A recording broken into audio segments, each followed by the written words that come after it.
الحمد لوليه والصلاة على نبيه أما بعد فأعوذ بالله من الشيطان الرجيم بسم الله الرحمن الرحيم وقضى ربك ألا تعبدوا إلا إياه وبالوالدين إحسانا. عزیزان ملت، اللہ تعالیٰ نے اس آیت میں فیصلہ فرما دیا کہ عبادت صرف اور صرف اللہ تعالیٰ کی جائے گی. وقضى ربك ألا تعبدوا إلا إياه وبالوالدين إحسانا. اللہ کے علاوہ کسی کی عبادت نہیں کی جائے گی. اللہ کے علاوہ کسی کو خالق نہیں بنا سکتے آپ. وہی خالق ہے، وہی رازق ہے، وہی مالک ہے، وہی اللہ ہے، وہی پالنہار ہے. اس نے پوری نظم و انتظام کو چلا رکھا ہے، اس کے سوا کوئی نہیں چلا سکتا. اس دنیا کے نظم و انتظام میں اگر کسی کی قدرت ہے وہ اللہ کی قدرت ہے، کوئی دوسرا نہیں. لو کان فیہما آلہۃ الا اللہ لفسدتا. اگر اس دنیا کے نظام میں کئی خدا ہوتے تو دنیا کا نظام لفسدتا، تباہ و برباد ہو جاتا، خراب ہو جاتا، نظام زندگی تہو بالا ہو جاتا. ایک خالق ہے، ایک اللہ ہے، وہ پورے نظام کو چلاتا ہے، وہ بارشیں برساتا ہے، وہ اس نے آسمان کو بنایا، اس نے زمین کو بنایا. سب کچھ کرنے والا اللہ ہے، اس کے سوا کوئی کچھ نہیں کر سکتا. اس عظیم بات کو بتا کر اللہ تعالیٰ نے اس کے ساتھ ایک عظیم حکم کو اور جوڑ دیا، وَبِالْوَالِدَيْنِ إِحْسَانًا. میرے بندو، اللہ کے سوا کسی کی عبادت نہیں کر سکتے. وَبِالْوَالِدَيْنِ إِحْسَانًا. والدین کے ساتھ حسن سلوک سے پیش آؤ، ان کے ساتھ اچھا سلوک کرو، ان کی عزت کو بجا لاؤ، ان کے حکم کو پورا کرو، ان کی تیمارداری کرو، ان کی عیادت کرو، ان کی دواداروں کا خیال رکھو، ان کے ساتھ جہاں تک ہو سکے اچھا برتاؤ رکھو. یاد رکھو، اگر غلط برتاؤ کیا تو پھر میں خالق و مالک ناراض ہو جاؤں گا، میں ناراض ہو جاؤں گا.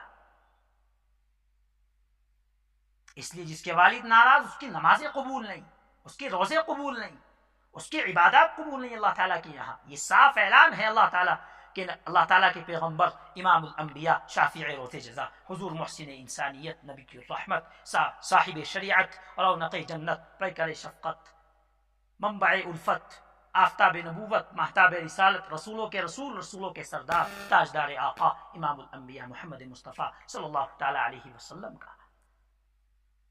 جس کے والدین ناراض ہیں ان کی نماز قبول ہے اللہ کے یہاں، نہ روزے قبول ہے، عبادات قبول نہیں ہے اللہ تعالیٰ کے یہاں. یہ چھوٹی وعید ہے، یہ چھوٹی وعید ہے، یہ چھوٹا فرمان ہے، یہ کم تنبیہ ہے اللہ کے نبی کی جانب سے. وبالوالدین احسان. والدین کے ساتھ حسن سلوک. یاد نہیں وہ واقعہ، سنا نہیں وہ واقعہ.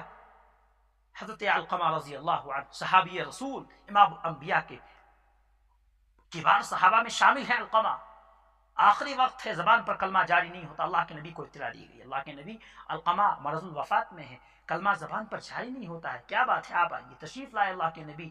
علقمہ کلمہ پڑھو، اللہ کے نبی زبان پر جاری نہیں ہوتا. ان کی والدہ کو بلاؤ. والدہ کو بلایا گیا، ان کو معاف کر دو. لوگوں نے بتایا ان کی والدہ ناراض ہے، اللہ کے نبی نے فرمایا ان کو معاف کر دو، قیامت میں اللہ تعالیٰ ان کو جہنم میں ڈالیں گے. تو فرمایا کہ میں معاف نہیں کروں گی. فرمایا پھر اللہ تعالیٰ کے یہاں کا معاملہ سنگین ہے. اللہ کے نبی نے فرمایا لکڑیاں اکٹھا کرو. تو جب لکڑیوں کا نام لیا گیا تو علقمہ رضی اللہ عنہ کی والدہ ماجدہ کہنے لگی نہیں میں نے معاف کر دیا. فرمایا دنیا کی آگ سے ڈر گئی تو پھر آخرت کی آگ میں کیا ہوتا ہے علقمہ کا. علقمہ رضی اللہ عنہ کو ان کی والدہ نے معاف کیا تو فوراً زبان پر کلمہ جاری ہو گیا. اللہ کے نبی نے پوچھا یہ معاملہ کیا تھا؟ فرمایا ان کی والدہ نے اللہ کے نبی یہ علقمہ کوئی نافرمان نہیں تھا، یہ کوئی زبان دراز نہیں تھا، اتنا معاملہ نہیں تھا. بس صرف بات یہ تھی کہ جب میں اس کو کوئی بات کہتی تو اس کی پیشانی میں شل آ جاتے تھے، بل آ جاتے تھے، ناراضگی کا غصے کا اظہار کرتا تھا. اس وجہ سے زبان پر کلمہ جاری نہیں ہوا. صحابی رسول پیشانی پر شل آنے کی وجہ سے کلمہ زبان پر جاری نہیں ہوا. اللہ کے نبی کے صحابی. میں عرض کر دوں آپ سے عزیزان ملت، اللہ کے نبی نے فرمایا کہ پھر سن لو اگر کسی کی ماں ناراض ہے تو میں محمد بھی کسی کو کلمہ نہیں پڑھا سکتا. اگر ماں ناراض ہے تو میں محمد امام الانبیاء ہونے کے بعد بھی کلمہ نہیں پڑھا سکتا. یہ معاملہ ہے والدین کی نافرمانی کا. عزیزان ملت، ان کا خیال رکھیں، ان کو ناراض نہ کریں. اگر وہ ناراض ہوں گے تو پھر قیامت میں دروازہ بند ہو جائے گا جنت کا.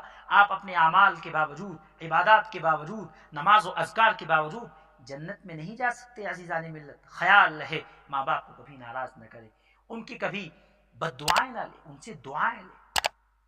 دعا لینے والے زمین سے آسمان تک کا سفر کر لیں گے، اور بد دعائیں لینے والے اس زمین سے نیچے زمین کی تہ میں گر جائیں گے، لیکن کبھی ترقی اور عزت ان کے پاس نہیں آ سکتی. اللہ عمل کی توفیق نصیب فرمائے. وآخر دعوانا